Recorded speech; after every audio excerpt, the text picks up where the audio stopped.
So hello everyone, very warm good morning today, and welcome back to the session on your deadlocks. So today we are actually going to discuss about the topic, something we call it as deadlock avoidance. So in the previous session, we actually discussed about what exactly you mean by deadlock. And apart from that, we also discussed about how the system model behaves, how exactly this particular system model we do have with respect to your deadlocks. And also we have discussed about some necessary conditions, right? We have discussed about some necessary conditions using which a deadlock will definitely arise. So I think you know that conditions what we have. Actually, there are four necessary conditions that we do have that we have discussed. What are that? I guess that is nothing but something called mutual exclusion.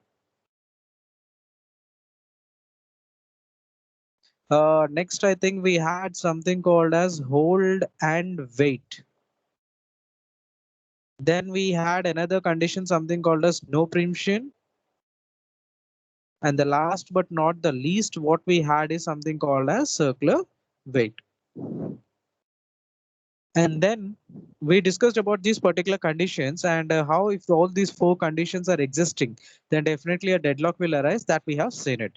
And later on, we discussed about something called as deadlock prevention algorithm. I mean, deadlock prevention method. How can we prevent a particular deadlock from coming into our operating system? So what is that we have discussed in that particular session is nothing but what are the four conditions? We said that these four conditions, if definitely present in our operating system, so that clearly means that a deadlock has arisen, a deadlock has come, and there is no way to overcome it. So in deadlock prevention algorithm, what we were focusing on is that making sure that at least one of the condition does not hold. What is the condition? So either mutual exclusion is not getting hold, or hold and wait we are not letting it to come, or neither we are not preemption, or so means what we are exactly doing is we are trying to break the chain of mutual exclusion, hold and wait, no preemption and circular wait. So at least if one of the condition does not take place in the system, so definitely we can say that there will not be any deadlock. So that is what we had tried in a deadlock prevention method. So that's fine, so that we have implemented. But now what happened is the situation is that the deadlock has come up, so we need to avoid it. So after prevention, we have taken the precautions. Now what is the thing we have to do is we have to try to avoid that from getting severe. So how can we avoid that particular thing is nothing but that is what we are going to discuss in today's session. We have something called as deadlock avoidance, and in this we are going to discuss some two techniques. One is with respect to a graph, and the other technique what we are going to discuss is something, the most famous algorithm we have, something called as Banker's algorithm. And why it is called Banker's algorithm, I'll tell you so that if people can understand in the coming slides, we'll be discussing that. So graph in the sense here, nothing but based upon your whatever the graph we actually discussed in the previous sessions, that graph we are going to use. And remember, this graph can be used only when there is a single instance of a resource. When we are having a single instance of a particular resource. What do you mean by single instance here? So if a system, whatever the resource you are using it can be accessed only by one process at a time. It doesn't process. For example, if you take a printer, a printer at a time, it can handle 10 requests. Means 10 users can actually, or let us suppose 5, 1, 2, 3, 4, 5.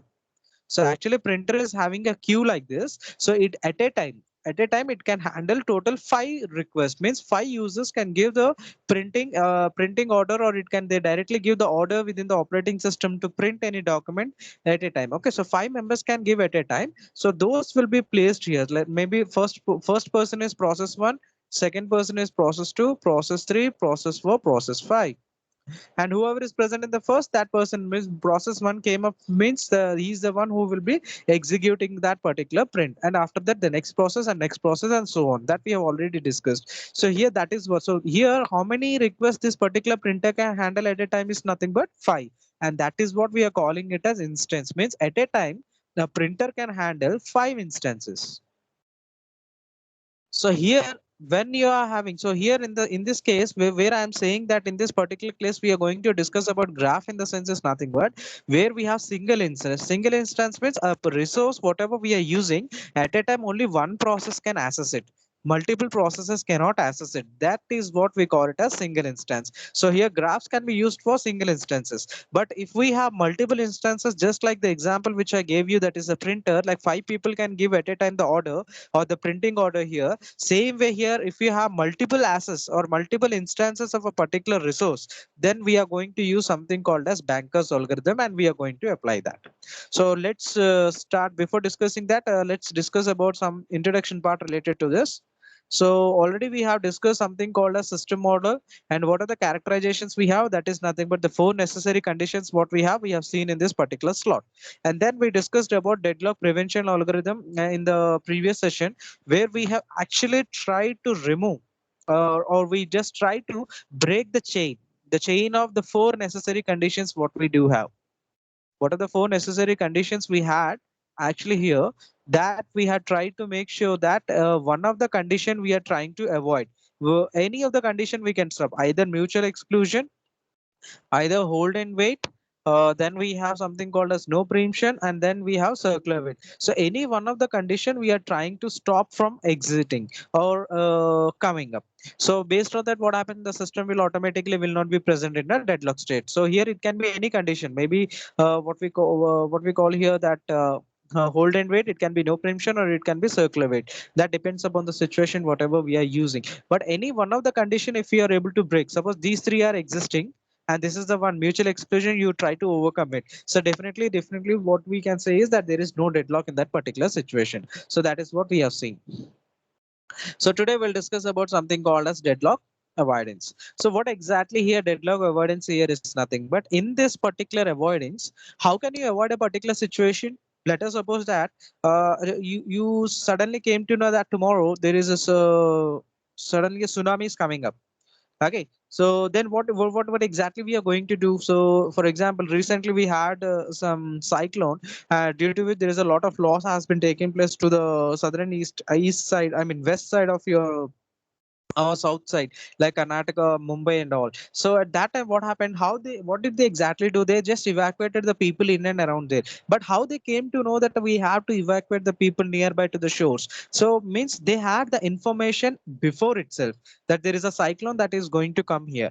In the same way here also in deadlock avoidance, in order to avoid a particular situation, that is the situation is nothing but deadlock, we should have a prior information regarding what are the resources a process is going to use. So prior in the sense before using itself, they should provide the information. Like for example, a particular process is there, P1. It is going to access 3 resources. I have 3 resources, R1, R2, R3. Now, this particular process, when it enters into the system, he should initially itself specify that I am going to access 2 instances of this particular resource, 3 instances of this particular resource, and 4 instances of this particular resource. So it has to give in the beginning itself how many instances of a particular resource it is going to use it, so that in the future, means in the when it is exactly allocated those particular resources, we can make sure that the deadlock situation is not coming. That is why we are exactly performing this particular thing. So that is what is saying here. So whenever the system is actually a new process comes up, we need to give that particular process need to provide a prior information, so that based on that we can decide the maximum number of resources what we have, what are the limits that particular resources are having in order to access that particular resource, and based on that we can perform the operation. So that is what he's saying in this particular thing. So here the resource allocation state is generally defined by the number of available and allocated resources. Means how can you specify the state of a particular resource? For example, I'm having R1. Suppose it is having 5 instances, means at a time 5 people can use it. I have another resource which is having 4 instances, means what does that mean? 4 people can at a time use it, and another third one is having 2 instances, means at a time 2 people can use this particular resource. Now, how the state of that particular resources means we can define here is depending upon how many we are available. So how many we are having here available and how many have been allocated. Simple. That is what we are going to do, right? How can we say that? How can we specify the particular state? Like for example, if you go to a shopkeeper to buy some chocolates, so how the shopkeeper, I mean the shopkeeper will be coming to know that how many chocolates are left behind. How what is the state of that particular chocolate, whichever you're buying it. Let us suppose you brought 100 chocolates. Okay, let us suppose he has brought 100 chocolates. Okay, let us take the most famous ones like Dairy Milk. Many of them like it. So there are 100 chocolates which he has bought, and there were around 20 customers came here, and each one requested two. So total 40 has been completed. And what is the remaining we have? So this shopkeeper has brought 100 chocolate. Out of that 100, 20 customers came, and each one has taken two chocolates. Means 40 chocolates have been taken away. So how many remaining are left with? 80. So how you're able to specify that 80 are remaining with the shopkeeper and to 40 have been utilized? I mean, sorry, 40 is completed, no? So 60. So 60 chocolates are present with the shopkeeper and remaining 40 has been consumed. How you're able to specify this means we are keeping a record of how many are available. So what is the maximum chocolates we have? 100. How many have been allocated? So how many chocolates have been allocated here? 40 chocolates have been allocated. So what is the remaining? So remaining equal to how much? What is the formula we have? Max minus allocation, isn't it? So that is nothing but max is how much? What is the maximum we have? 100. So 100 minus how many we have allocated? 40. What is the remaining we have? 60. This is the simple basic rule what we are going to apply in the coming session. That's it. Simple mathematics. So that is what it's saying. So whenever we want to specify the state of the particular resource allocation, that we can do it depending upon how many resources have been available with us, how many we have already allocated it, and what is the maximum demand of a particular processes. This is something like, and once again explain it. There is a shopkeeper here. He brought 100 chocolates, and there is a one user. Okay, this user requires, let us suppose this user requires 150 chocolates. Okay, this particular user, there is user one who requires 150 chocolates. There is user two who requires something called as 20 chocolates. Now, this particular shopkeeper, now first user came, he said that I want around 150 chocolates. But actually, how many we do have here? 100 chocolates. So here, the shopkeeper will never give all the 100 chocolates to this particular user because he has to satisfy the other users also who are coming. So second user who came, he is requesting 20 chocolates. He is requesting 150. So here, this particular shopkeeper will not be giving 100 chocolate to a single user because he will not be able to satisfy this particular user, the user number two. So what the shopkeeper will do is he will initially allocate this particular user. Okay, you do one thing, you take first 50 chocolates. Okay, this shopkeeper has given 50 chocolates to this. So what is the remaining this particular user requires here? 100 chocolates. And whereas coming to user 2, he requests less only. So what is the remaining with the shopkeeper here? 50. So among this 50, he will be giving 20 chocolates to it. So what is the remaining we have left here? 30 chocolates are left with this particular shopkeeper. In the meantime, he will go out and he will try to bring another 100 chocolates and he will provide it, and this process will continue. Means what he's doing, he's making sure that all the users have been satisfied. Whoever the customer is coming up, no one is moving out from here, everyone is getting satisfied, and based on that, whatever the resources we are having, he's trying to reduce it and is providing the data. Okay, so equally he's trying to make sure that every customer is getting satisfied. Same thing we are going to do here in this particular scenario. Now here that there is one terminology we have something called as a safe state. So what do you mean by safe state in this particular thing is that whenever a processes are executing in a system, we can say that these processes are in a safe state if there exists a safe sequence. Okay, there exists. What do you mean by sequence is nothing but this is what we basically call it as a sequence, something coming like this. Okay, and we can say that this is a safe sequence when all these processes are able to execute without any interruption. If all the processes, how many we have, if all those processes are able to execute their task perfectly without getting interrupted, without getting delayed, then in a particular sequence, then we call it as a safe state. Please to remember this because this will come in the algorithm. So here every statement, so there is an algorithm called as safety algorithm where we will try to find this safe sequence. If you are able to find a safe sequence, you can say that the system is in a safe state. But if you're not able to get a system in a safe, I mean, you're not getting a safe sequence, then you can simply say that, but that particular system is definitely is having a deadlock situation that you can say here. That is nothing but see here. If a process PI, so what does he means to say? If a process PI is required one particular resource, but that resource is not available, that has been used by some other process, then what the process PI has to do? It has to simply wait. So okay, so there are two processes here, PI, PJ. and there is one resource here. Now Pi requested this resource. This is Ri. Okay, and this resource is actually allocated to this particular process. You can see the diagram how the arrows are represented. So arrows from Pi to Rj means Pi is requesting that particular resource. If the arrows from Ri to Pj, that means the resource has been allocated to this particular Pj. Now here what happens here, when Pi was requesting this resource is not available, it is already been consumed by this particular process. Now what the Pi has to do, he has to wait until this particular process completes its task and releases this particular resource. Once he is releasing it, we can allocate this resource to this particular process. It can start performing it, perform the execution. Once it is completed, he will simply remove it. This is what exactly happens in this particular thing. So that's what he is actually explaining here. So this I will explain it how exactly with the deadlock situation and all takes place. Now here what he's saying is that if a system is in a safe state, we simply say that there is no deadlock. This is a diagram represented how the operating system will be classified into two types: safe state and unsafe. You can see here, this is a safe state and this is your unsafe state.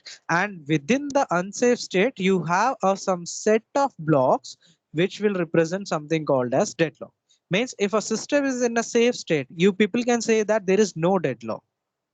If a system is in a safe state, you people can simply say that there is no deadlock situation in the operating system. But if the system is in an unsafe state, I mean this particular state, then you people can say that definitely there might be possibility that there will be a deadlock taking place. Okay, there is a, because you can see that substate, there is this is a small area where deadlock take place, and this area is present in something called as unsafe state. So simply what he means to say that all unsafe states are not deadlocked. You can say like this.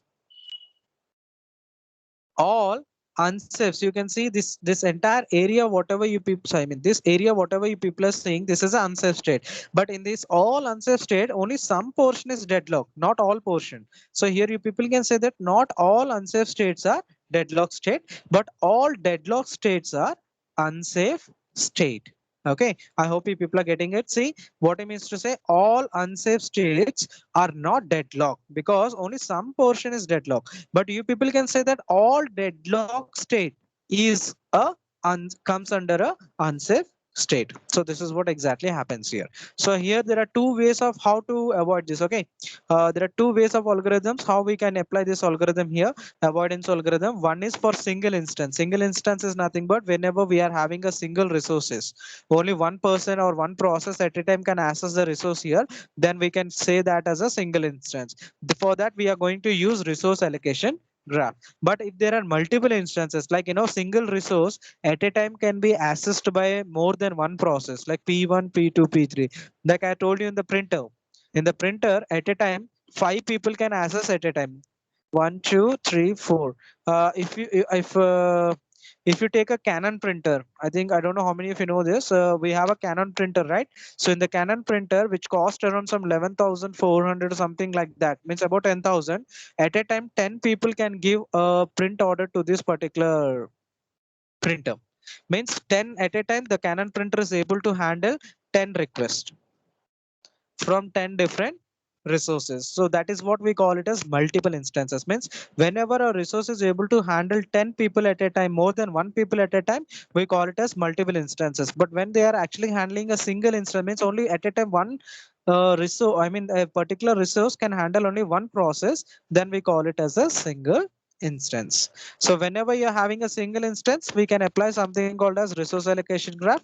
But whenever we are having more than one instance, then we will be using the Banker's algorithm and perform it. But before that, I wanted to give you some example, small example here, so that if people can understand how exactly deadlock situation comes up. Okay, so let us assume that we are having a magnetic tapes here, and if you look around this particular tapes, just a minute, yeah. Yeah, so we have magnetic tapes. What is the total number of tapes we have here? 12. Means this magnetic tape can at a time support or it can allocate 12 people at a time. Okay, so let me go to the whiteboard. Yeah, see here. So we do have here something called as, these are the magnetic tapes. So we have magnetic tapes here. Please understand this concept carefully so that you get a clear idea about it. So how many tapes we do have here total? 12 tapes we are exactly having here. Now let us suppose in the system we are having three processes, process 0, process 1 and process 2. Now what is the maximum number of the resources this process P0 require from magnetic tape is 10. Okay, P0 requires maximum 10 tapes in order to complete the task.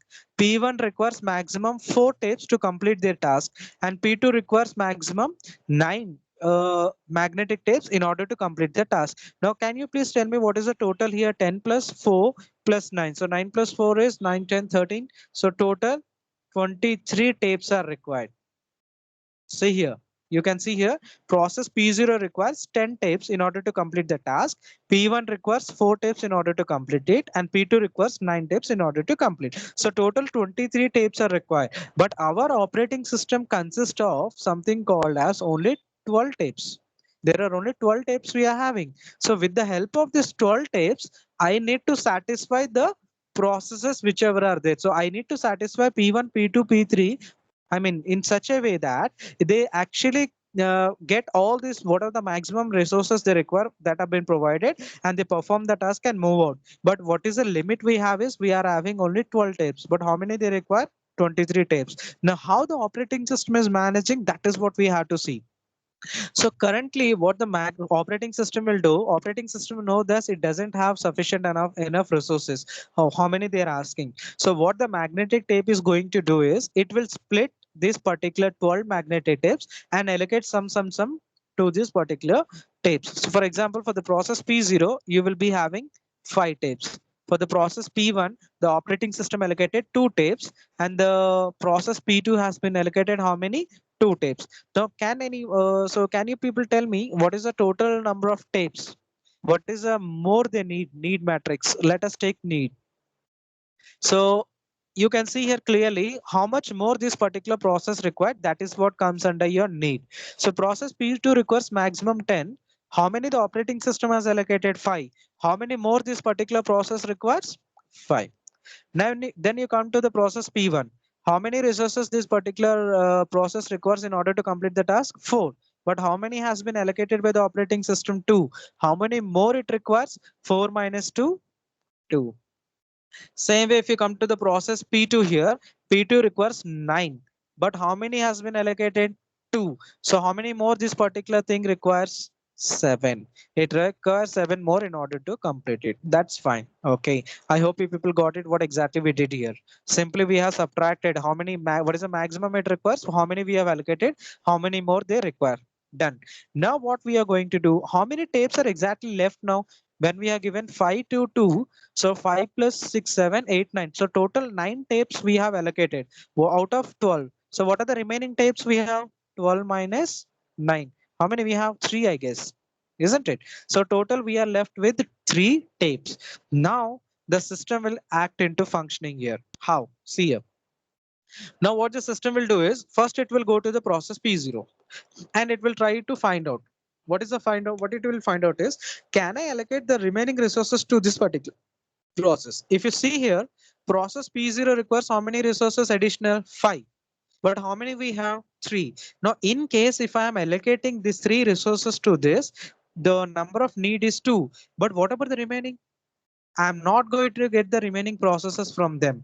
Until and unless this process complete the task, it will not release the resource. Same way P1 will not release the resource until he has completed. Same way P2 also will not release the resource until he is completing. So if I allocate these 3 to the first process P0, then what will happen? I am left with 0 resources. So I will not be able. So all the 3 will be in a deadlock state. They will not release the resources, and at the same time they may not be able to complete the task. That is a big problem. So what the system will do is system will not allocate the resources to this particular P0. Then it will come to the next process P1. So P1 has been currently allocated 2. How many more he requires here? 2. How many we are having here? 3. So I think we are having sufficient resources to allocate it. So I will be allocating 2 additional resources to this. So now the situation becomes 4. So successfully I am able to give 2 resources additional 2 resources to this process. How many this particular process require? 4, and that 4 has been given. Now out of 3 I have given 2. How many more are left here? So I think we are left here something called as, we are left only with the single resource. Now once this process has been given 4 resources, he will complete the task, he will release the resources. Now this particular 4 resources has been released. Now that will come back. So 4 plus 1, how many resources the system is having right now is 5. That's pretty cool. Now it will come to the next resource here, P2. P2 has been allocated 2 resources. How many resources this particular process needs? 7. But how many we have? 5. Definitely we can't give 5 resources to this particular process. Again it will come back to the first position, P0. How many resources this particular process requires? This particular process, so remember, P1 has completed a task first. Okay, now next P0 has been allocated 5. It requires additional 5. How many we have? 5. Can we allocate it? Yes, it's possible. So we will be allocating 5 here. So this will become 10, and this resource we are actually removing from here. So total 10 has been allocated. So how many we are left with here? So we are left here with 0 resources. We don't have any resources now. But since this particular process requires maximum 10, we have allocated 10. He will be performing the operation, complete the task, and he will come out and he will release the resources. Now how many resources we are left with? We got back again 10 resources. Now P1, P0 has also completed its task. Now we'll again come back to P2. P2 has been allocated 2 resources. How many he requires? 7. We have sufficient resources here to 10. So we will be allocating. So how many requires? 7 now. So we'll give 7 plus 7. So that is equal to 9. Since we are given 7, we are left with 3. So this process also got all the resources, total 9 resources. So he will be completing the task here. And finally, after completing, he will release those 9 resources. And that 9 again will come back, and if we are going to add it to it, so 9 plus 3 is equal to 12. How many resources we had in the beginning? 12. So our condition is true. So P2. Now this is what we call it as a safe sequence. Safe sequence means without deadlock taking place, if this is the order followed in order to execute the processes, deadlock will not take place, and that is what we call it as a safe sequence. Now let us suppose whatever you would did here will simply replace somewhat now. Let us suppose how many magnetic tapes we have here is 12, right? And among them we have allocated around 7.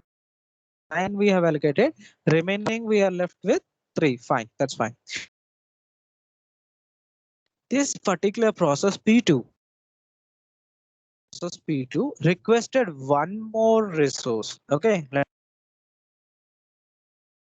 was a situation 522 at time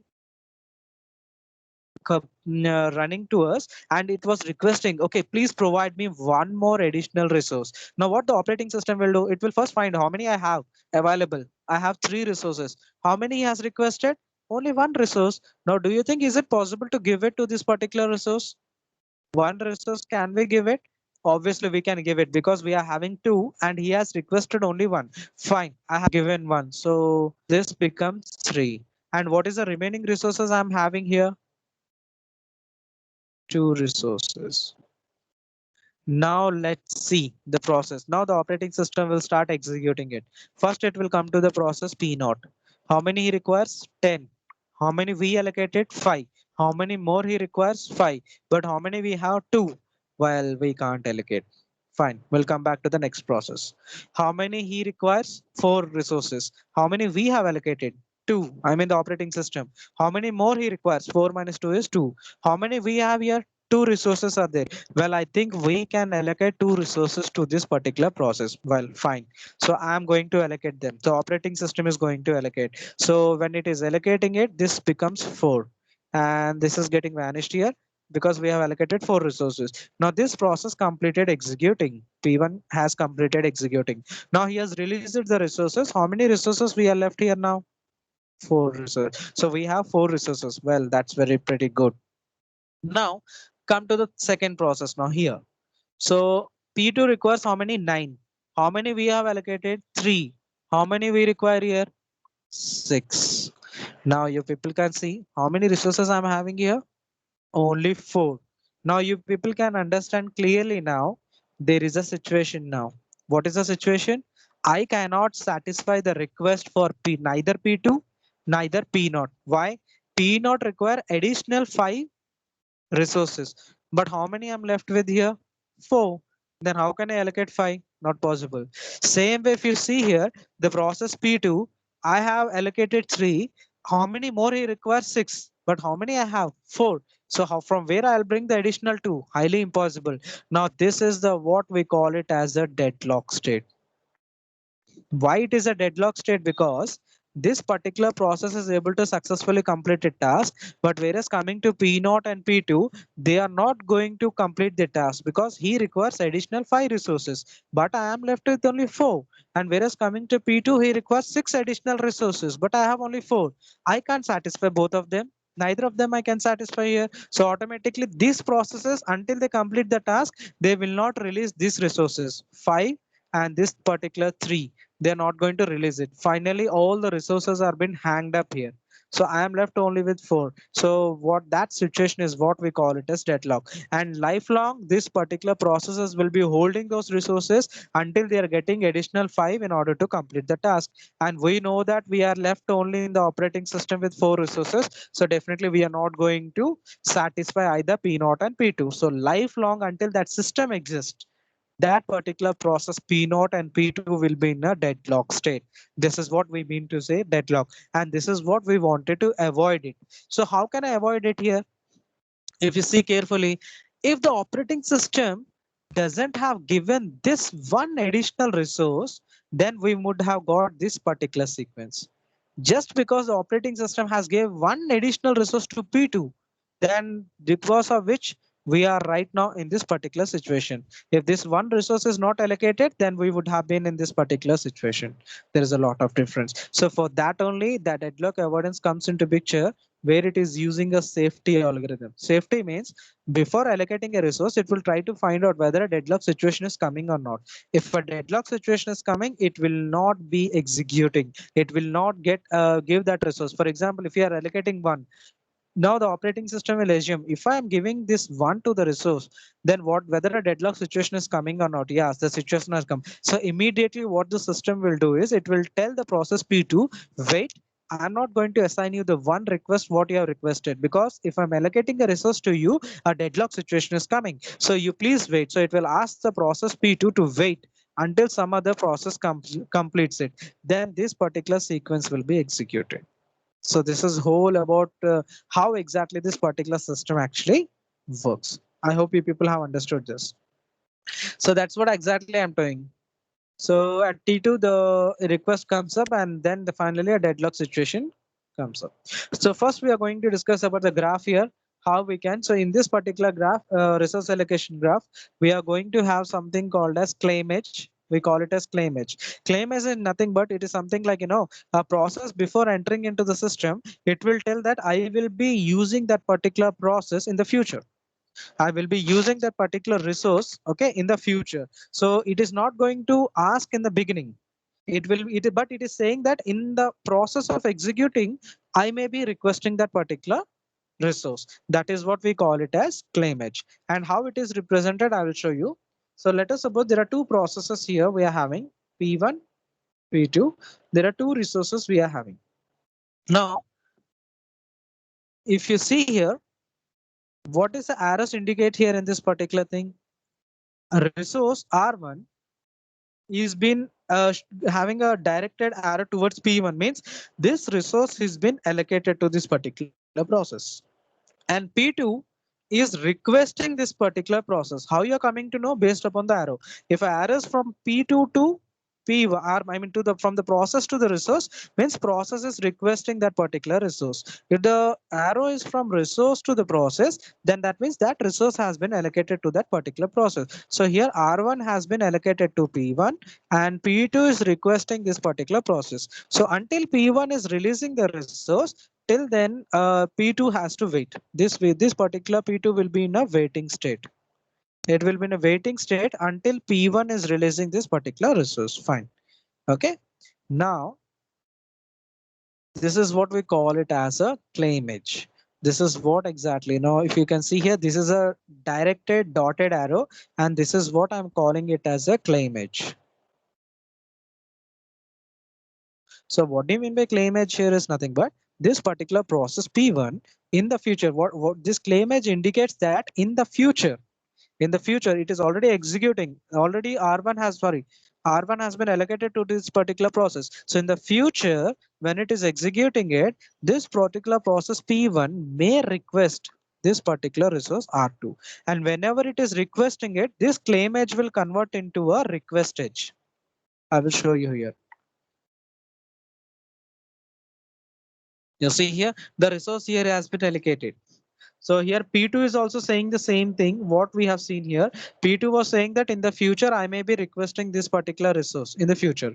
So later on what happened, it is waiting for this particular resource. It is not released. In the meantime, the process P2 requested this particular R2. Then what happened when it is requesting it, this particular edge, this particular claim edge, whatever you're saying, this one, dotted arrow one, whatever you're saying, this will be converted into a request edge.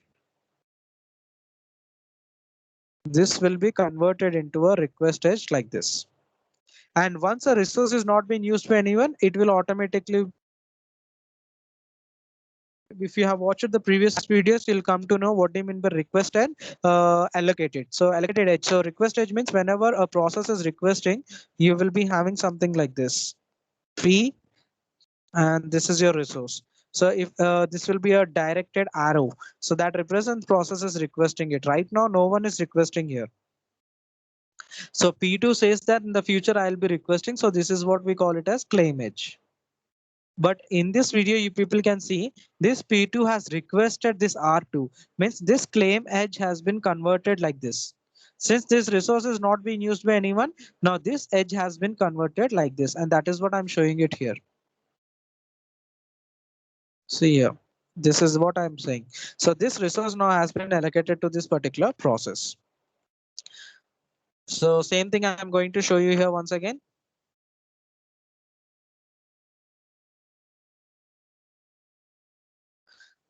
So this is the way exactly it happens. And one more point, what I wanted to tell you in this particular scenario is, once that particular process completes execution, let us suppose that this particular process P2 has completed its execution.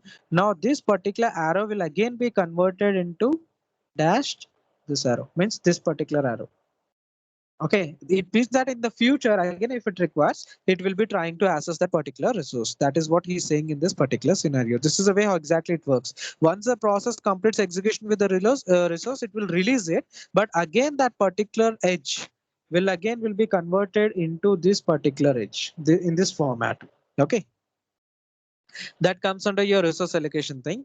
Now we will discuss about something called as Banker's algorithm. It is a very famous algorithm. What we do have, we have come to the place. And remember, this Banker's algorithm is applied mostly for multiple instances. When we have multiple instances.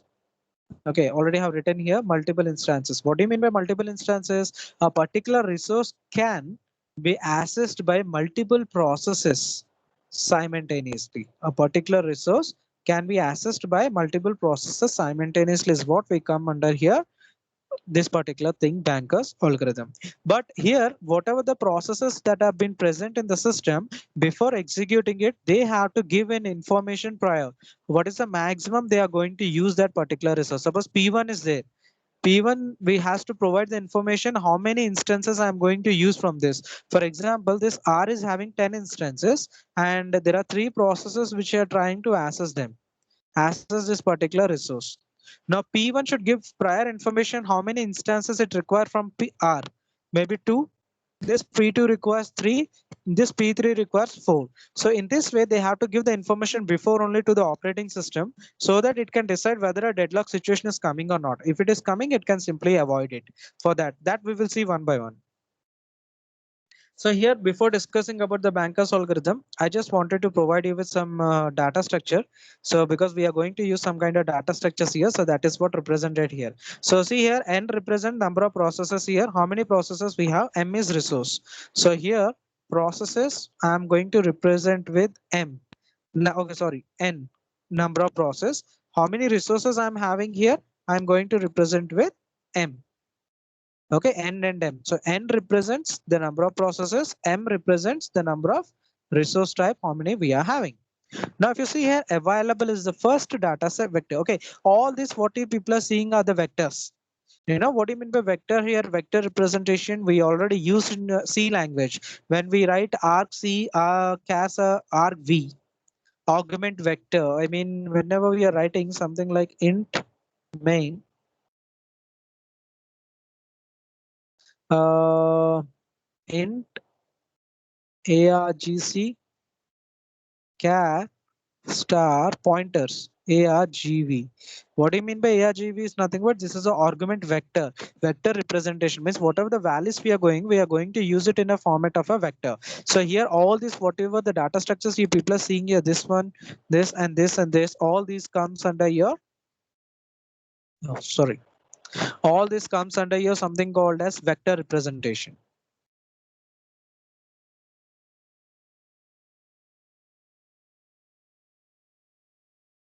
Okay. So the first vector what we have here is something we call it as available here. Available in the sense it is of length m. I think you people understand m, vector of length m. M represent number of resources. If you have anything like this available of j equal to k, if you are using, what is the meaning of this particular available of j equal to k is nothing but that k instances of resource type j. J represents what type of resource we are having. We will be having multiple resources like R1, R2, R3. So there are three different resources that are present here. And that is what I am representing as Rj. J represents what resource? If J is equal to 1, it represents R1 resource. If J is equal to 2, it represents the second resource. Equal to 3, it represents the third resource. So if available of J equal to K, that means K instances of resource type Rj are available. Available means how many resources we are having here. So if we are writing available of j equal to k, k instances of resource type j are available. That is what we are actually saying here. Same way we have something called as max. Max is a matrix actually here. It is a n by m matrix. Okay, number of process into number of resources. So how we represent here if max of ij equal to k. Now remember, whenever I'm talking about a vector representation, vectors are represented using something called as square brackets. So you can see here max of ij equal to k. That means process pi, okay, may request a maximum k instances of resource type rj. Please understand the meaning here. That is what you people have to understand in this particular scenario. What is saying exactly here is nothing but, so here the maximum of ij equal to k is nothing but process. I represents process pi. So process pi may request at most k instances of resource type j represent resource of rj. I is nothing but process pi. Which process? We have multiple process p1, p2, p3, so on up to pn. So pi. So pi represent which process it is, and j represent resource. Which resource is it? R1, R2, R3, so on. So I'm representing that with rj. K means how many instances of a particular resource. So here the process pi may request at most k instances. So k is nothing but how many instances from one particular resource that process pi can request. Okay, that is what he's saying. Same if we talk about allocation here, this is a n by n matrix. What we do have here, if allocation of ij equal to k, then pi is currently allocated k instances of rj. What does that mean? Now look at here. If allocation of ij is nothing but, I think you people understand what do you mean by I? Process pi. And what do you mean by j? Resource rj. What do you mean by k? K instances. Means the system has allocated a particular process pi with k instances of resource type rj. That is the meaning of this particular thing. Okay. The operating system allocation means we have allocated. How many we have allocated? So the operating system has allocated a process I with k instances of resource type j. And I think you people know about need matrix. So need, it is a matrix, n by n matrix. So need matrix in the sense nothing but how many more required. As I told you that we are having 100 chocolates. Okay, user one requires 50 chocolates. Okay, so maximum, what is the maximum here? This is what we call it as maximum. Maximum 50 this particular user requires. How many the operating system has allocated? The operating system has allocated 20 chocolates. How many more this particular user requires? So that is nothing but maximum minus how many we have allocated. What is the maximum chocolate user one requires? 50. And how many we have allocated? I mean, the operating system has allocated 20. How many more he require?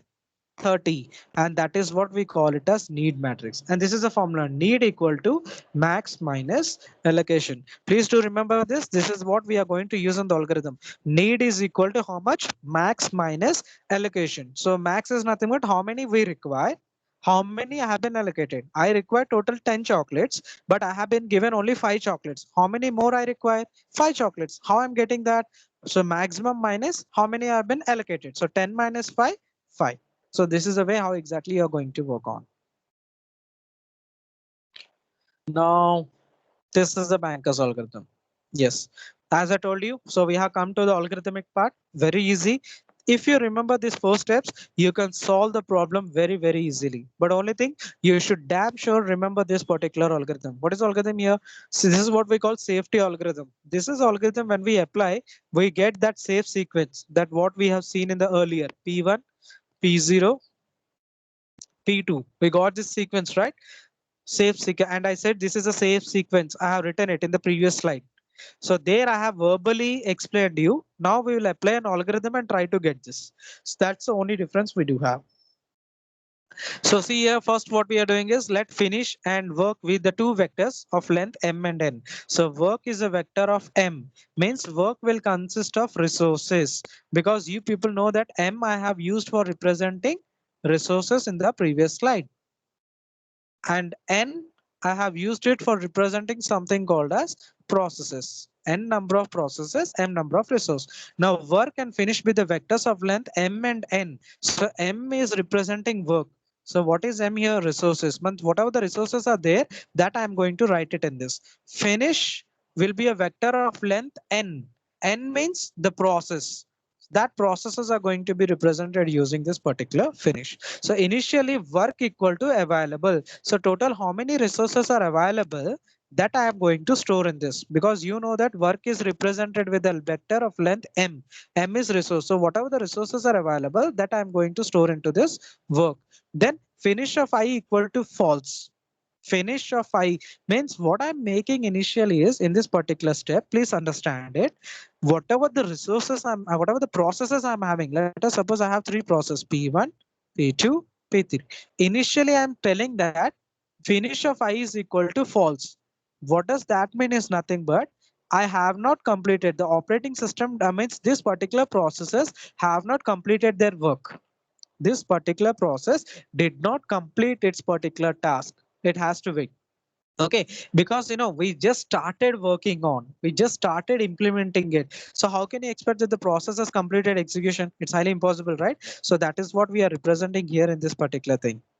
Then we are using find an I such that finish of I is equal to false. Means this is an something like looping statement. We are going to run a loop now here, iterations. So we have a I variable here where finish of I is equal to false and the need of I. Now remember this need suffix I. What do you mean by that?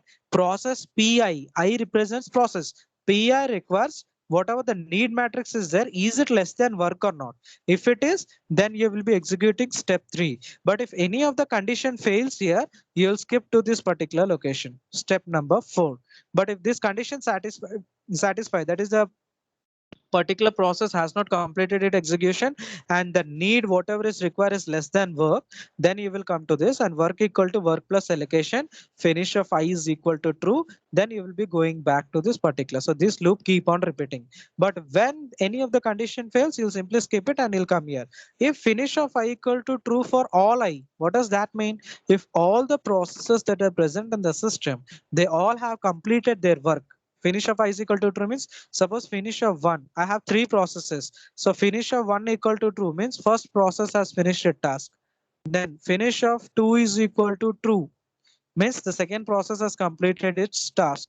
Finish of 3 is equal to true means the third process has also completed in task. Then you can say that the system is in a safe state.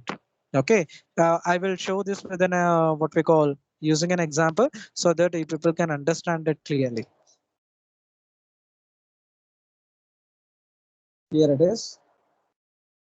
Now, I hope you people are able to watch this particular thing. So we do have a safety algorithm here.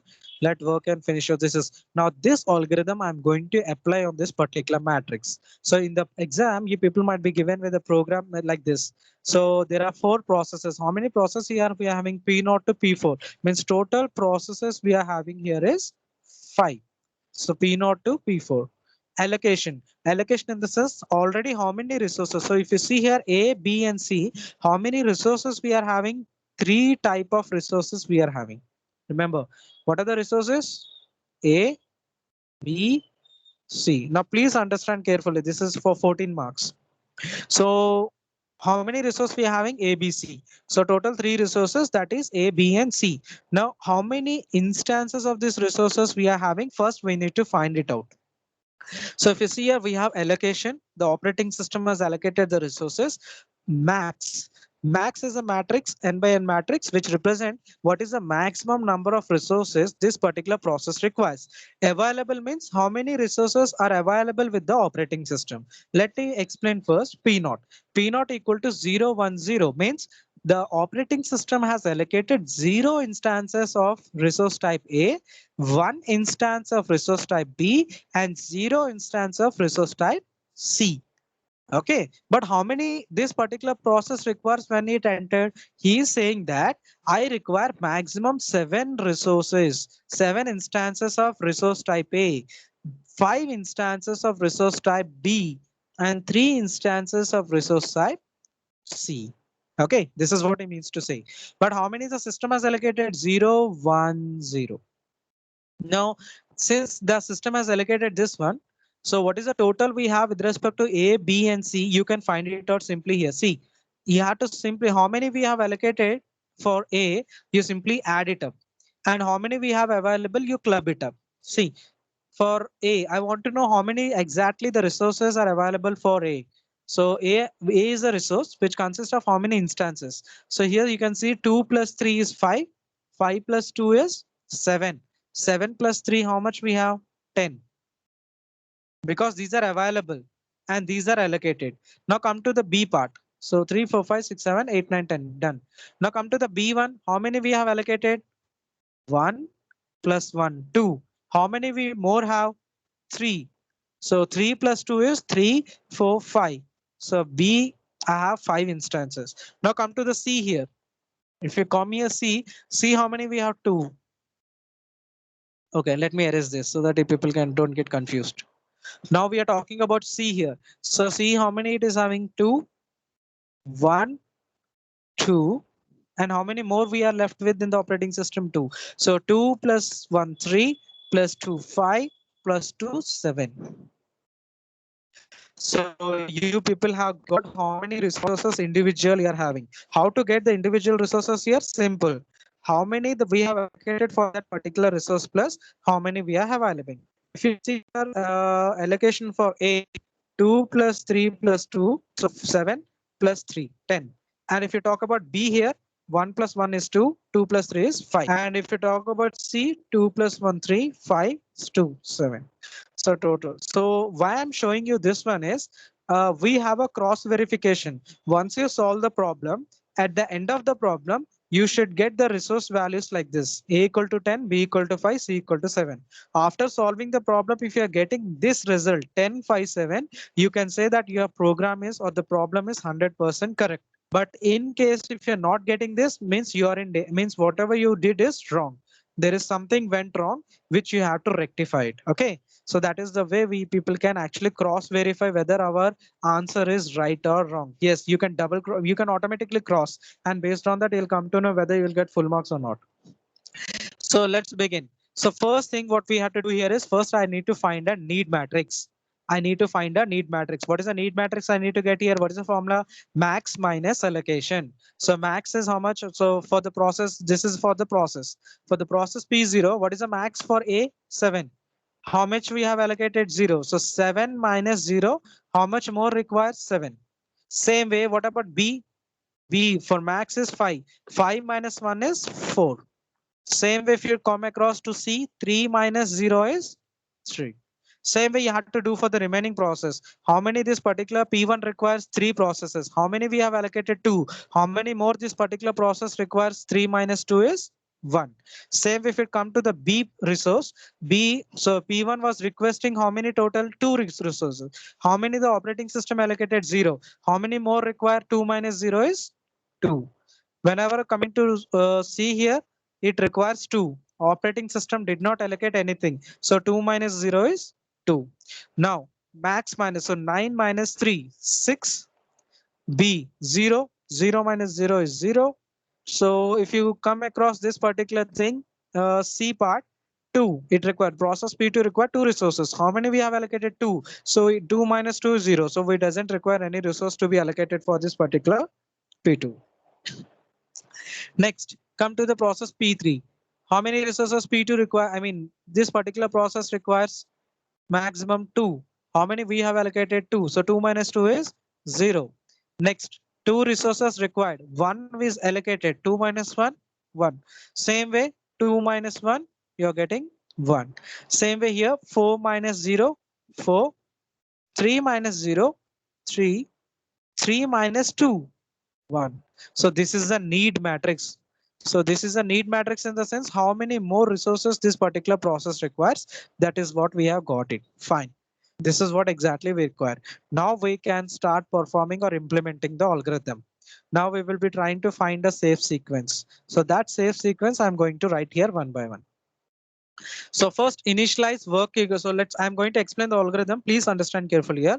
Let work equal to available. So work, okay, I'll write shortcuts here. Please don't mind. So work equal to available. What is available we are having here? 3, 3, 2.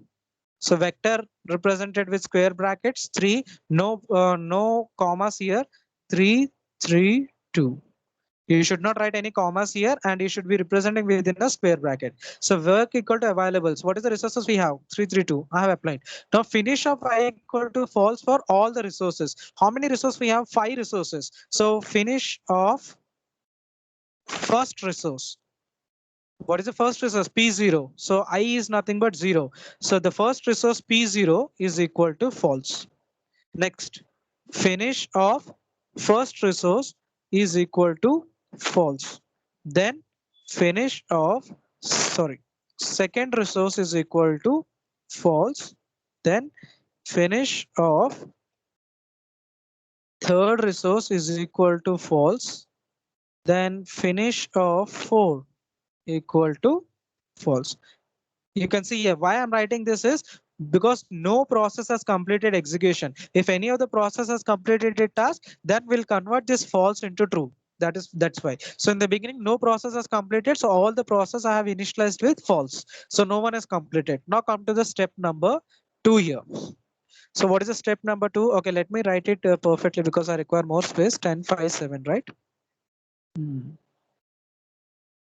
So here A resource we are having 10. B, how many we are having? 5. C, we were having something called as 7. Cool. Now we have done this. Now go to the step 2. Now we will be running iteration. So initially find an I such that both. So initially I value is equal to 0. So we are first going to the first process, P0. Finish of I equal to false or not, I'm checking.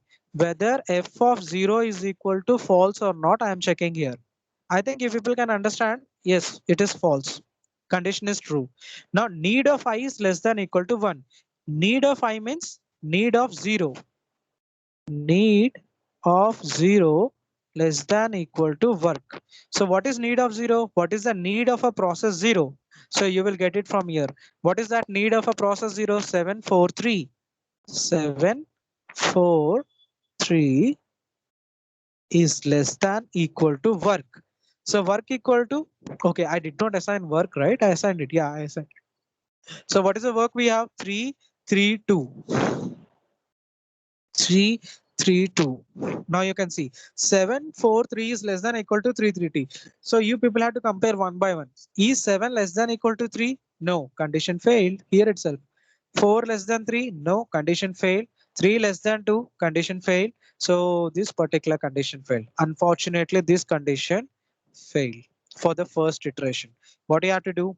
Simple. You have to again self loop. So next time I equal to 1. So you have to go to the next process. Do you know why we are doing this? Because we are just trying to find out whether sufficient resources are there with this to allocate. Now this particular process P0 requires 7 resources of A, but how many we are having? Only 3. So how can I allocate that 7 resources to it? Same way it requires 4 instances of B, but how many I'm having here? 3. So I can't allocate it. Similarly, if you see here 3 resources, but how many I'm having? 2. I can't allocate it. That's the reason I'm asking this particular process P0. You wait.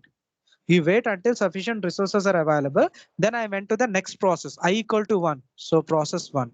So is finish of 1 is equal to false? So if you see here, the condition is true. Then I have to go need matrix. So need of 1 is less than or equal to the work. So what is the need matrix for 1 here? This is for P1. So 1, 2, 2. So 1, 2, 2 is less than equal to how much? 3, 3, 2, isn't it? Now 1 is less than 3, okay. 2 is less than 3, okay. 2 is equal to less than or equal to 2. Condition satisfied now. Now this condition is satisfied for the first process. I equal to 1 process, it is satisfied. So what I have to do? I had to come to the step number 3. So what I'm doing? I'm allocating the resources. The process has completed executing it. Now I'm taking back the resource. How to take back the resource? Work equal to work plus allocation I. Work equal to work plus allocation 1. Okay. So what do you mean by this work? What is the work matrix we have here? See here 3, 3, 2. So 3, 3, 2 plus what is the allocation we have? A1. I mean A1 means what is how much we have allocated here for A1? 2, 0, 0. Okay. Whatever we have allocated, we are taking it back. So 2, 0, 0. So what is the output you are getting? 5, 3, 2. Remember, this is your work matrix now. So work is equal to 5, 3, 2. So this one should be represented in a square brackets. Now I am going to replace here also. Now this time work is getting replaced. So work is equal to how much I got right now? 5, 3, 2. I hope you people are getting it because I'm going to erase it up. So this process, and remember when work is completed, what I have to do? Finish of I equal to 2. So after this finish of 1 is equal to 2 means this process has completed executing its task and all the resources we have taken it back. Now this is completed. I equal to 1 is completed. Now we have to go further. Where we have to go now? I equal to 2. So we have to go to the next process. I equal to 2. First, what I have to check? Whether f of 2 is false or not. If you see here, right now f of 2 is false. Now this has completed. F of 1 has completed. So you can write it here. P1 has completed. Now I equal to 2 now. F2 equal to false. Okay. Now what is the need matrix? What is the need matrix for this 600? 600 need matrix is less than equal to work. What is the work we have here? 532. 5, 3, 2. What is the work matrix we have here? This one. 5, 3, 2. Now this time the condition failed because A requires 6, but how many we have here? 5. So even though remaining 2 are also greater also here. So even though less than here remaining 2, but the A resource it requires 6, which is greater than what we have. So we can't allocate it. Simply we will ask process P2, you wait for some time. We'll come back to you when we have sufficient resources. Now what I'm going to do, I'll skip to the next process. I equal to 3. Now finish of 3 is equal to true, false. Condition satisfied. What we have to do? Need matrix. What is the need matrix for the process 3 here? This one. 0, 1, 1. So 0, 1, 1 is less than equal to 5, 3, 2. I hope the condition is satisfied, isn't it? It is less than only for in all the cases A, B, and C. What I have to do simply work equal to work plus allocation. So what is work? 5, 3, 2. 5, 3, 2. plus allocation. How much we have allocated for the process P3 here? 2, 1, 1. So 2, 1, 1. So 5 plus 2 is how much? 7. 3 plus 1, 4. 2 plus 1, 3. Now I think you people can see the work has been completed. So for the process 3, so finish of 3 is equal to true. So you people can write it here. Next sequence is P3 is completed. So you people can make P3 as completed. So you can remove this. Okay, how much we got here? I think 532 plus 211. So this is something 753, right? So this will become. So this we have to replace 211, no 3 plus, sorry, 743, I guess. So 211. So 743. So this will be 743. The work has been changed. Now I can erase it. So this time I will be incrementing again I equal to 4. I can check the condition whether 4 has completed a task or not. F of 4 equal to false. Yes, true. Condition is true. It has not completed. Now what is the need matrix for this last one? 431. So 431 is less than equal to 743. So if you see here, yeah, all the condition is satisfied. 4 is less than 7, 3 is less than 4, 1 is less than 3. Condition satisfied. So work equal to work plus allocation. What is work? 743 plus how much we have allocated to the fourth process. How much? 0, 0, 2. 0, 0, 2. So how much you are getting? 7, 4, 5. So 7, 4, 5 you people have got it. So now again I have to replace it. So I have to replace somewhere 7, 4 is there. This I have to replace with 5. 7, 4, 5 and finish off 4 equal to 2 means 4 P4 has also successfully completed it. Now I can erase this. Now, if you see here, the iterations have been completed. You came back to the fourth process, but still there are two processes that are existing. What is that?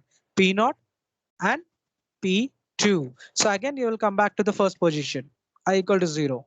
So again, you will see whether finish of 0 is equal to false. Condition is true. We did not execute it. So what is the need matrix for this now? P0 743. So this time 743 is less than equal to work. What is the work we have? 745. You can see here we have now sufficient resources. So 7 is less than equal to 7. So it is equal to 7. 4 is equal to 4. 3 is less than 5. So all the three conditions are satisfied. Now this time we can allocate resources to the zero process 0.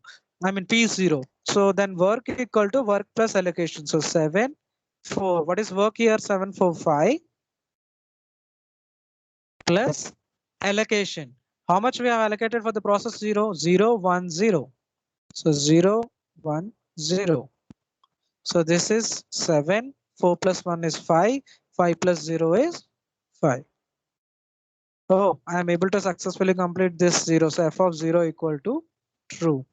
That means this also completed. So P naught. So what is the value got? I got here 755. Fine. So what is the values I got exactly here is 7, 7, 5, 5. Okay. Now we can erase this.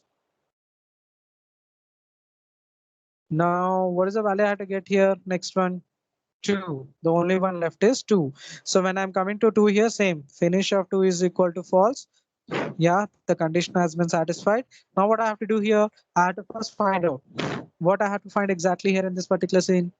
The need of this particular. So need of this is less than work. What is the need of F2 here? P2 600. 600 is less than equal to work 755. So I think now this time the condition has been satisfied, isn't it? You can see here, I have sufficient resources to give it to this particular resource. So finally work equal to work plus allocation. So 755 plus allocation. What is allocation here for the process P2? 302. 302. So this is 0. So how much you are going to get here in this particular case is 10, 5, 7, and finish of 2 is equal to true, isn't it? Finish of 2 is equal to true. I mean, this also completed. So finally I got here P2. Now if you see here, I want you people to see something here. Now what is the value of work we got here? 10, 5, 7. Remember this. So work, how much I got here is, how much I got here?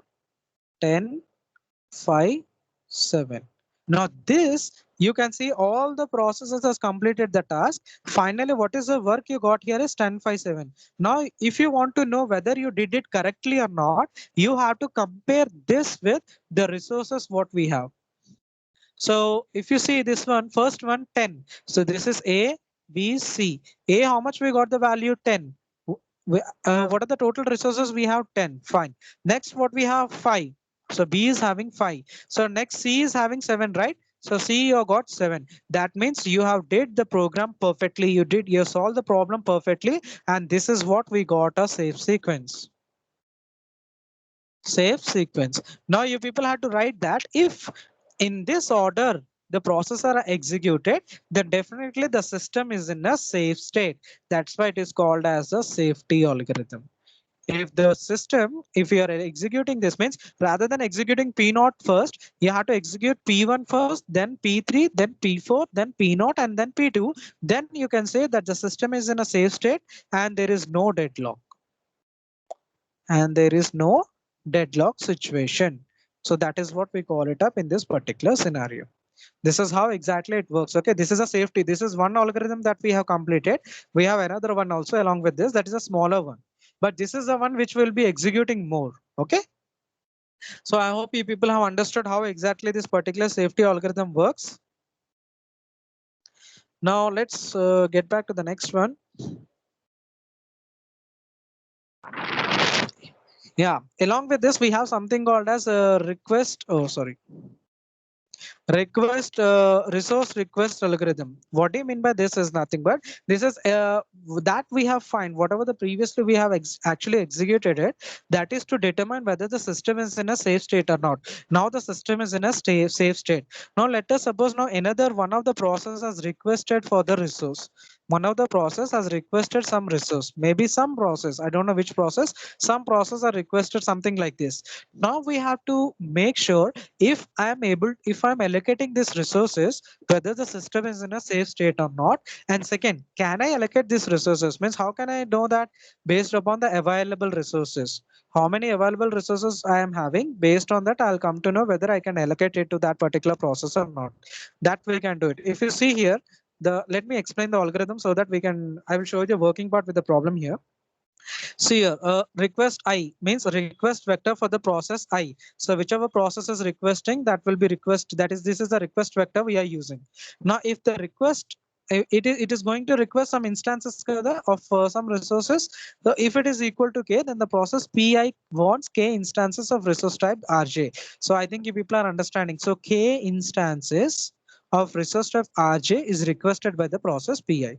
Now, what is the algorithm here is, whenever a process is requesting, first we have to map with the need matrix. That request we had to first map with the need matrix. Why we have to map it?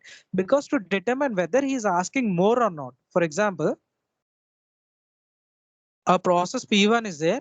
He said that he want only 322, 3 instances of 2 A resource, B resource 2, and for the C, it requires 2 instances he requires. But when he's requesting, he requested 4 instances of A. Okay, B and C has requested 2. Now the system should understand, or system should detect that he said that I am going to use only 3 instances. But how many he is asking for? Then that is not possible, because you already said that you want only 3. So you will be given only 3, not 4. Immediately system will stop this particular process and say that I cannot allocate you 4 processes of resource instant type A. Okay, it will simply say that I cannot allocate 4 instances of resource type A because you have requested only for 3. This is something like, I am having 10 chocolates. Okay, so roll number 1 came to me. I asked her before itself, how many chocolates you require? She said, sir, I require only 5 chocolates. Okay, I said, okay, fine. Then roll number 2 came and roll number 2 said she want 3 chocolates. Fine. So after I did not give the chocolates right now, I'm just taking the count. And later on, when I bought this particular chocolates, I called one by one the roll numbers. So roll number 1 came to me and she said, sir, I want 6 chocolates. But initially, she said that she want only 5 chocolates. So what I'm going to say is, no, I can't give you 6 because initially when we started this process, you said that you want only 5. So I can give you only 5. I can't give you one more extra. Same way coming to this particular 3. I mean, roll number 2 requested 3. But if she is coming next time and she is asking 4 chocolates, I cannot give 4. How many I can give is only 3. That is what we have to. That is the thing we are actually, that is what we are exactly performing here. Hmm. Okay, so that is what we are doing exactly here in this particular scenario. If request of I is equal to need, we are determining whether whatever is requested is less than your need, whatever they require is less than that or not. If it is, well and good, then we'll go to the next step. But if it is not, immediately we'll stop that particular process saying, no, you cannot access it. Next, we have if request of I is less than equal to available. First thing is how many he has requested. We are mapping with that. Next, I have to see with me means whether how many I am having and whether I can satisfy your request or not. If I don't have sufficient available resources, how can I satisfy your request? So if I'm having sufficient resources, then I will be coming here. I'll be allocating you the particular resources. And once I'm allocating you the resources, definitely the available will be changing. How? Available minus request. So suppose initial I'm having 10. You requested 3. So 10 minus 3 is the remaining. Initially I'm having how many? 10.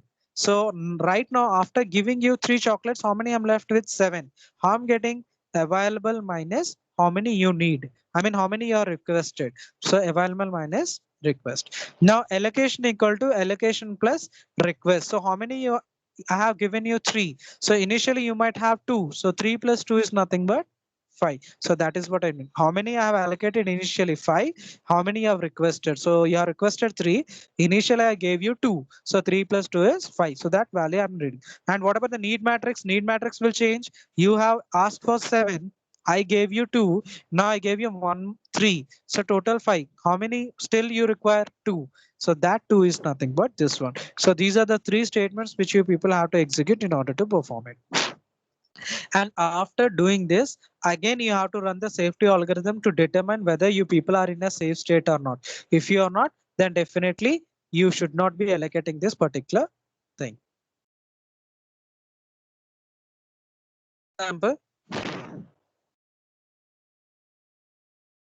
Example what I shown you previously, and I have applied safety algorithm. You have seen it. So what is the sequence we got here is something like, I guess, P1, we got a sequence P1, P3, P4, then P0, and then P2, right? This is a safe sequence we got when we applied safety algorithm. Now what we are going to do here, now we'll go for the next thing. We'll go for the second algorithm. So you can see I have already written this a safe sequence. So P1, P3, P4, P2, P0. So either it can be P0, P2 or P2 or P0, whatever it might be. So safety algorithm is that. Now what I'm going to do is see, this is what I want here. Now after that safety algorithm application, you know the process what happened. Now after that what happened, this particular process P1 requested resources 102. P1 has requested resource 102. Now let's get back to your this particular thing. Yeah. So come to this. Now what is saying is P2 requested 102. So what are the instant? Okay, sorry. This should be in a square bracket, right? Now I will be explaining here the algorithm. So 102. I think that is what he has requested. 102. Fine. So now what happened? Now P2 came into picture. He requested additional 102. Okay. How many? 102. Now here in this case, what we have to do exactly here is we will be allocating it. So initially what is the table we had?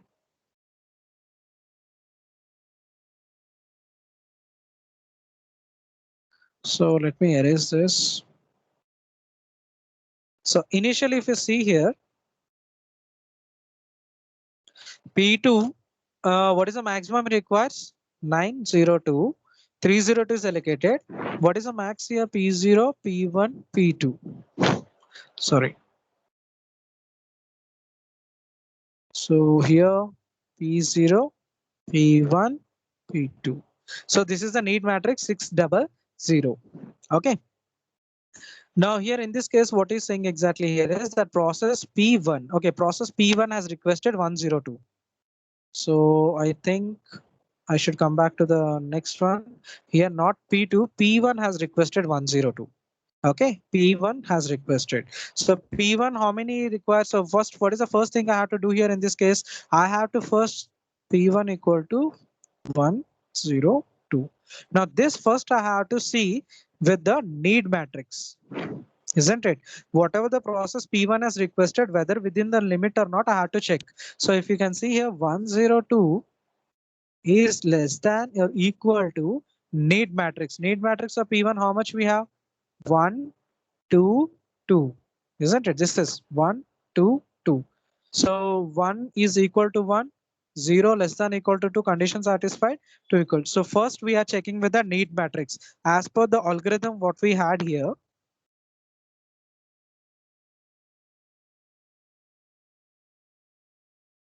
so as per the algorithm, this is the step I'm executing here. This one. Need of is less than equal to need or not. I have did it. So what is the request he got? 102. So whether this 102 is less than equal to need of that particular resource, that is 122, condition has been satisfied.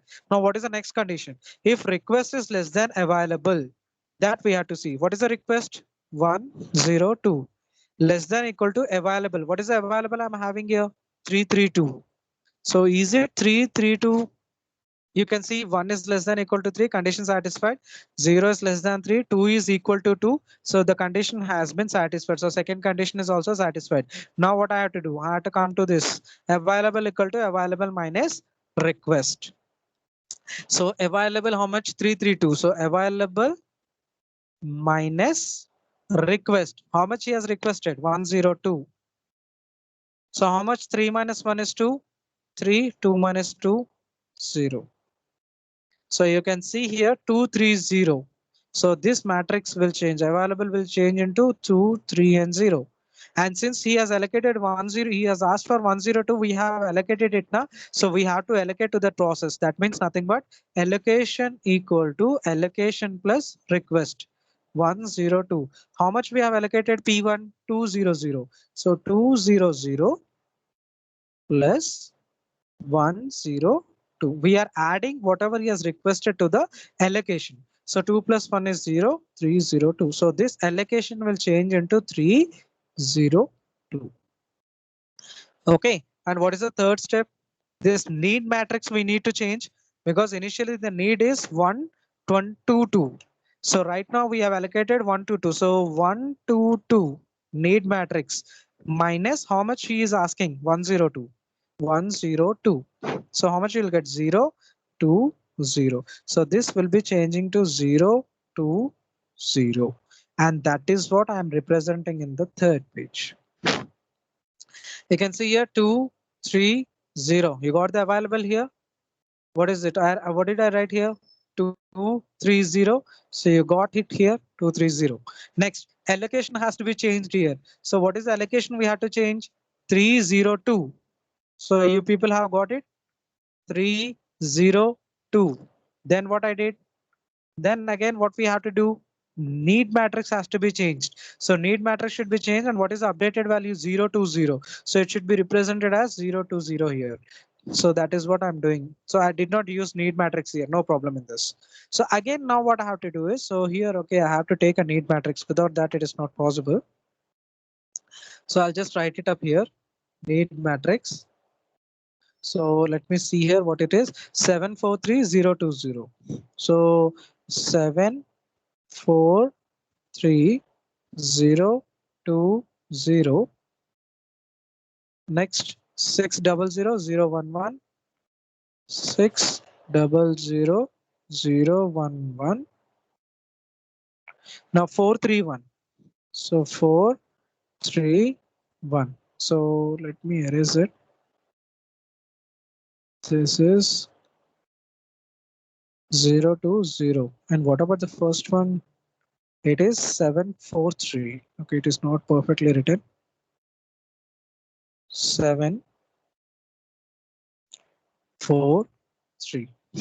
Okay, now what you people have to do is you have allocated. Now means process P1 requested some resource that you have allocated it and you have updated the remaining things whatever we are having here.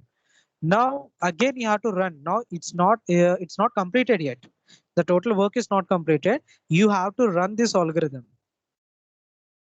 You have to actually run this particular algorithm. This algorithm you people have to run it here.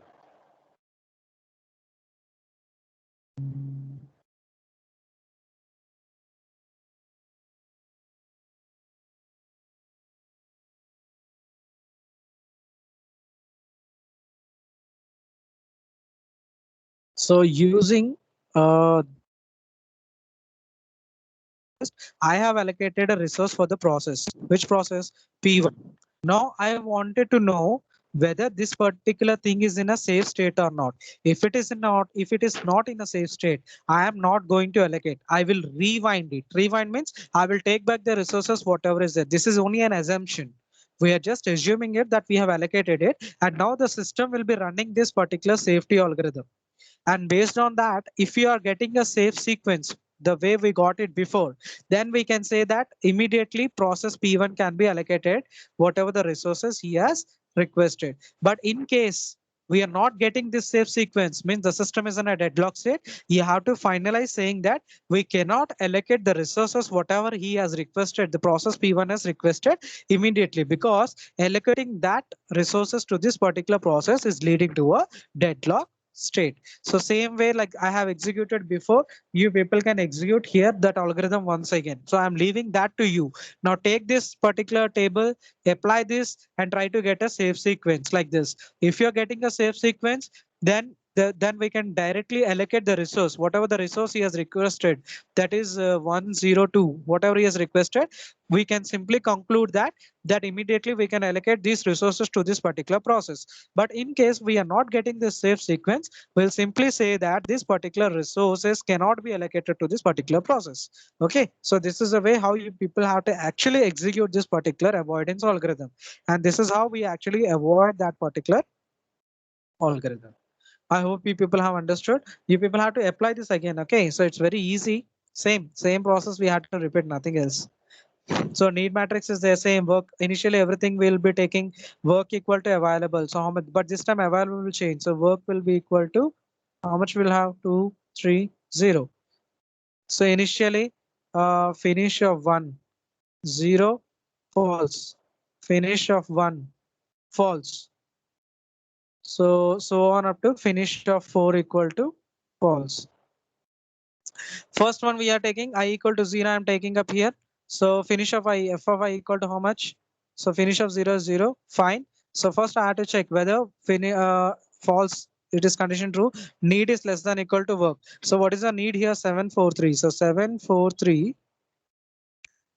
is less than equal to how much we are having.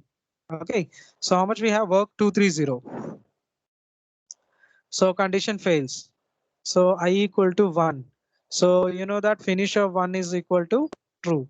So what is the need for the 0 to 0? So 0 to 0 is less than equal to work 230. Now you can see the condition satisfied. So the sequence started. First P1. So work equal to work plus allocation na 230 plus how much we have allocated here? 302. So 302. So 3 plus 2 is 5. 3, 2. So what happened here? This will be changing now. So you'll be getting something here 5, 3, 2. And finish of 1 equal to true. This is done. Now what we have to do? We have to go for the next one. What is the next one here? 2. So same way. So what is a need for P2? 600. So 600 is less than equal to 532 work. Condition failed. So P2 cannot. Next, go to third one. Okay, well, let me erase it. So again, I equal to how much we are going?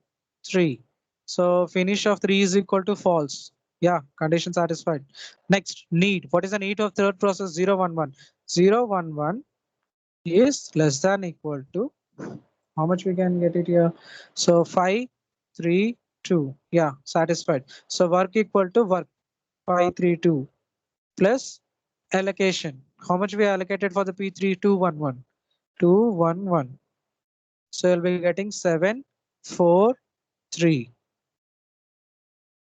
So this time, how much we got it? 7, 4, 3. Means after P1, P3 should be executed. So finish of 3 is equal to true. Now erase this. Now where we have to go? Number 4. So what is the need matrix? 4. What is that? 4. Okay. Let me check it out here. 431. Okay. Sorry. So 431 now. So 431 is less than equal to 743. Condition satisfied. So work equal to work plus allocation. So 743 plus. So how much we have allocated for P002? 002. So how much you should get? 7. This is 0, right? So 745. So this time again it has been modified. So this became something like 745. So what is the next process? P4 has executed. Now again I'll come back to the first one, that is 0. So 0. So what is the request here? 743. 743 is the need, whether the need of a process P0 is less than equal to work. 745. Aha, we can. It is true. So what I have to do? Work plus allocation. So work equal to 745 plus allocation to the process P0. How much allocated? 010. 010. So how much are you getting? 755. Okay, this has been changed again. So this time it is 755. Now so 0 has completed, right? So you can write P0. Now we are going for I equal to how much? We are left with 2. So 600, that is need matrix of second process less than equal to work 755. Yeah, I think we can allocate it. So work equal to 755 work plus allocation. How much we have to allocate for the process P2? 302. 302. So what is the value we are going to get? 10, 5, 7. And this process is completed finally P2. So what is the safe sequence we got here is P1. We got the safe sequence or not? P3, P4, P0 and P2. Means we can allocate for the process P1. P1 has requested, or what is the resource he has requested? 102. So we can immediately allocate this particular process with 102 resource, because allocating this, we are not getting any deadlock situation. Why? We got a safe sequence here. So there is no deadlock in this particular situation. But in case there is a deadlock, you will never get this particular sequence, remember. And based on that, you people can understand how exactly this particular thing works. Okay, so this is how exactly this particular algorithm works. So you can see here need matrix, and when he's allocating it. Now there are two more questions that we do have. This is what I have explained. Process P1 requested. This is what I have did and explained and shown to you. Now after that, you will be getting a new matrix, right? Now using that particular, I mean new table.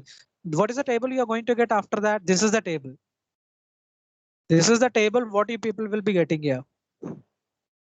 Okay, so this is the table what you people have got it. Now using this particular table, you people try to find out if P4 is requesting 330, can we allocate it or not? And if we can allocate it, whether we are in a deadlock state or not, means whether we are in a safe state or not, you people have to identify. So apply the same process what I have did now to that particular table. Which table? Not the first table. This particular table you can apply, or you can apply to the first table also. Okay. So let us say here I have taken P1 now. So you can take the previous table itself. Previous table, whatever we have.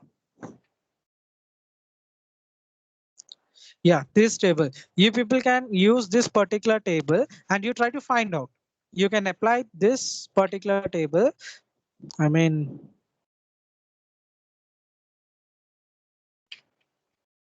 sorry.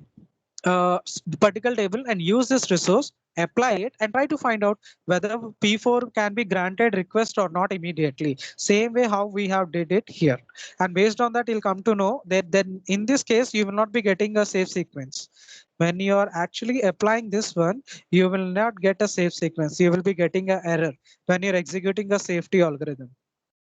Okay. So then based on that, so you people, I want you people to just work on this, try it up so that you people can understand how exactly this particular thing works. Okay. And then you can apply the same thing for P naught also. If P1, P naught is requesting, then how it is going to execute it. And based on that, you people can understand and perform the operations.